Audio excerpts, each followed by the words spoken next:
Information security overview.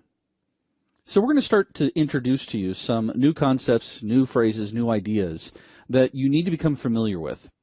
To that point, there's a famous quote by Sun Tzu, who wrote The Art of War. And in it, he said, "If you know the enemy and know yourself, you need not fear the results of 100 battles.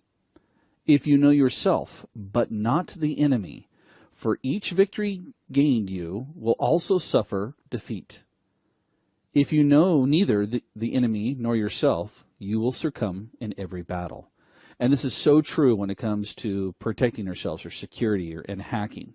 If you don't understand what the hacker can do to you, you will never be ahead of the game. So now it's time for you to start thinking like a hacker. What I mean by that is normally when I teach the classes live, I tell my students my job and responsibility is to make sure that you guys start thinking like, kind of like a criminal profiler. You need to think like the hacker so that you understand what's coming at you, how they're coming at you, which will result in how to protect yourself. Now, in order for us to start thinking like a hacker, we're going to go through and show you, first of all, the difference between hacking and ethical hacking. There's a huge difference here. We'll also go through and take a look at some of the fundamentals of information security.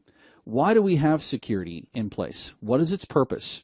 And making sure that that purpose meets the requirements that we have for our company. We'll also take a look at some new terminology that you may or may not be familiar with. We're going to introduce some new concepts, new terms, and hopefully make sure